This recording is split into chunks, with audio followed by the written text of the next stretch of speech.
Hey, everybody, welcome. Welcome aboard. Hopefully, uh, hopefully we set up the mic properly. Testing one, two. Yeah, we were kind of in a rush today because we got breaking news on a Sunday. Big international breaking news on a Sunday, and I was out doing stuff. I was out living my life. But this is pretty big, so we want to just give people the updates. Get the numbers up. I'll be right back. I'm gonna make an espresso. Got big breaking news, pretty much the start of WW3.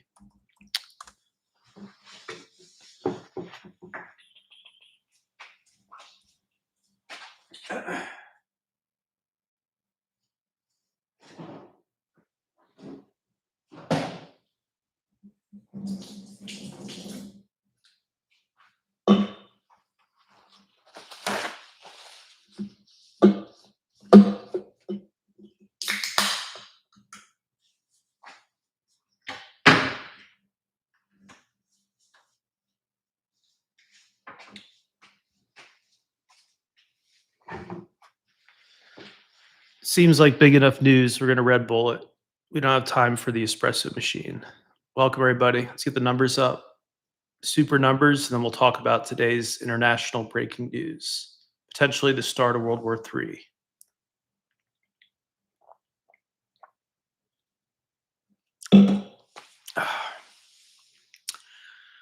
So, yeah, this Operation Spiderweb, which went down in Russia, all these Russian trucks.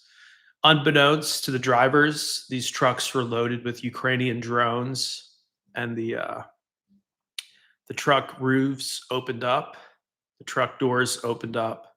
All these drones pop out, and they attacked Russia's nuclear fleet. So, looks like 60 or 70% of Russia's air fleet, their nuclear air fleet, has been wiped out, as well as it looks like reports of smoke coming from some of the nuclear submarine fleet.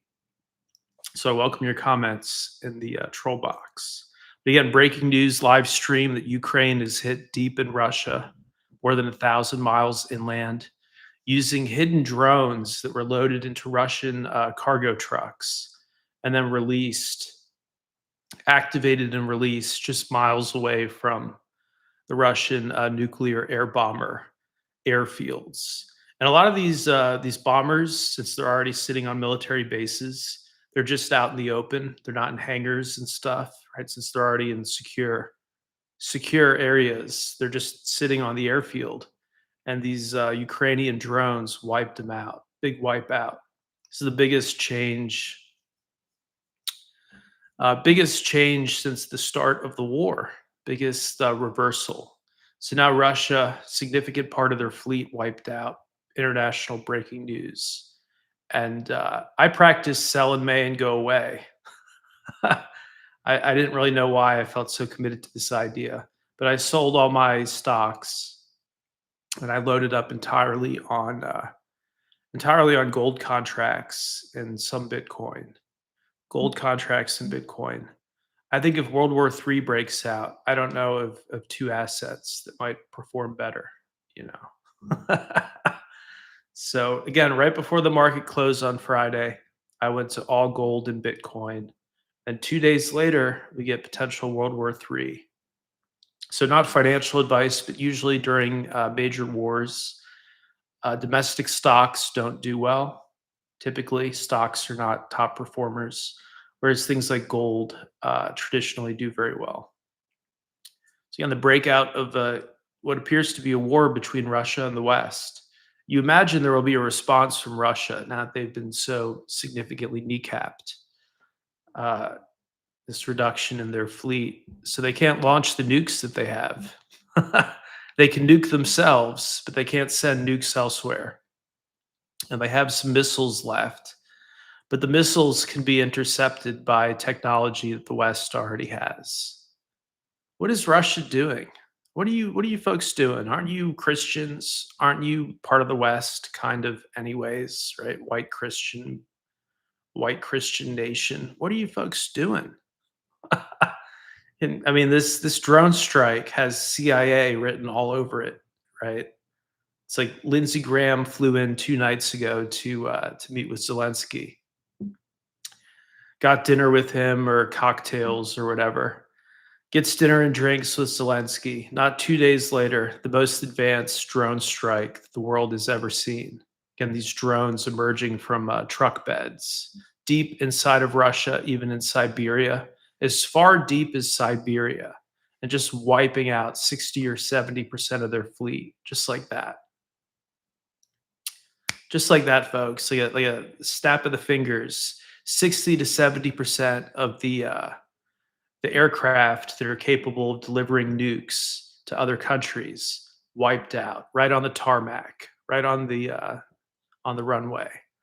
And then again, credible reports that they've struck some nuclear submarines also. And these drones cost about $430 a piece, less than $500 each for these drones that, as of Sunday, June 1st, have been successfully taking out $100 million a piece Russian bombers.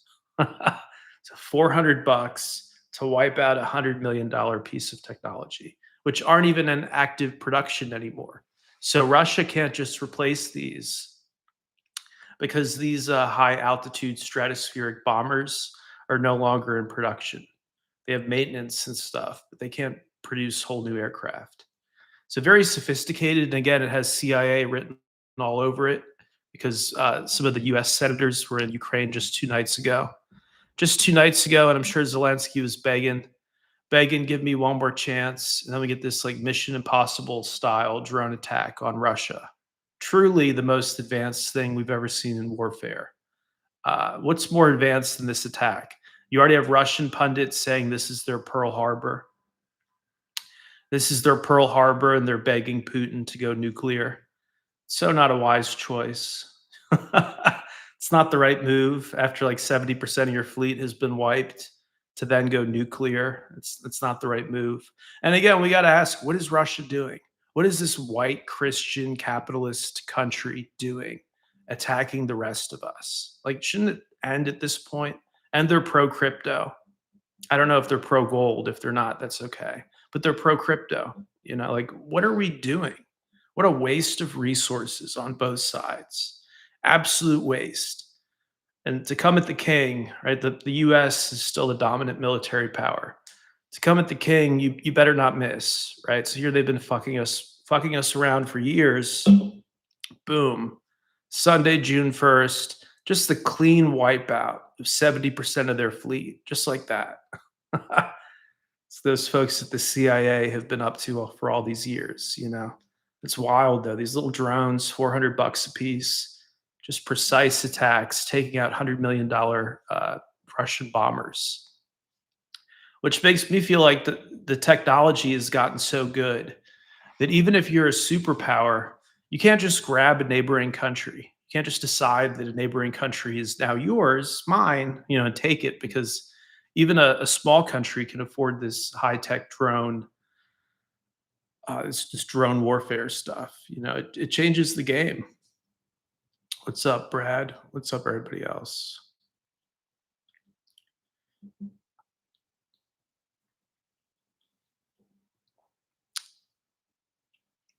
Somebody says, no way Ukraine did this on their own. Yeah, again, my total guess is this was CIA, 100% CIA.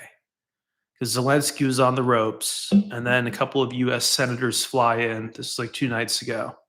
They fly in and give him some moral support and take him out to dinner, take him out to McDonald's or whatever, and get his spirits back up. And there's this crazy attack. We've never seen anything like this. And the Russians can't be too pissed because it wasn't targeting civilians. Just took out a bunch of bombers sitting on the tarmac. But now Russia is kneecapped, limited ability to deliver the nukes they have. They want to set the nukes off on their own soil. They're welcome to, but now limited ability to deliver those anywhere else in the world. And again, these people need to sit down and do a little soul searching. Say, what are you doing? Aren't you a white Christian nation that believes in capital markets and you want to be plugged back into the global financial system, and you're pro Bitcoin, which the West is also pro Bitcoin? What are you doing? What are you folks doing?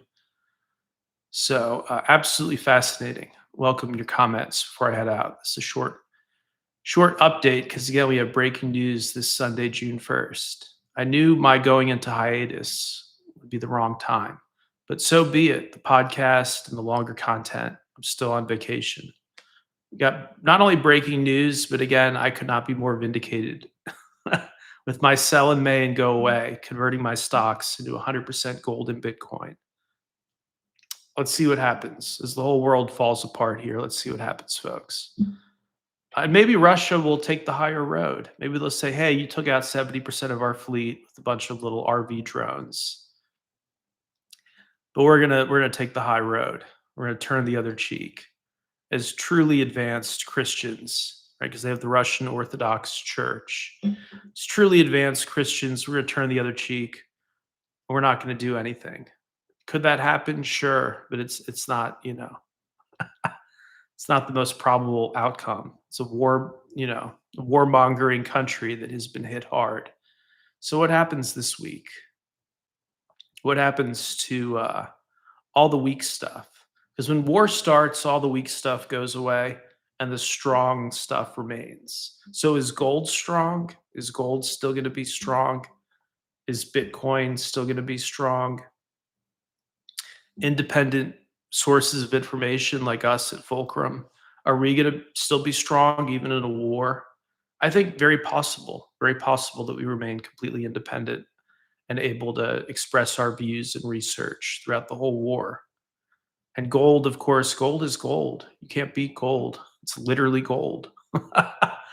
And Bitcoin, a good gold competitor. So that's why I own some of that. Hey, it's a new world as of June 1st. New world. Again, it'd be incredible if Russia just said, hey, we're all Buddhists now. We're actually Buddhist pacifists. We're going to take your reduction of our nuclear fleet. We're going to just turn the other cheek. We're going to suck it up because that's what good Christians do. Maybe they take that route, but I doubt it. I think World War III. I think 95% chance of World War III. And it won't be like World War II. It's going to be different. It's going to be more like they take down our credit card networks and then we hack some of their shit and they hack some of our shit. And before you know it, all out fucking war. But I could be wrong. I definitely hope I am. And enjoy the rest of your weekend.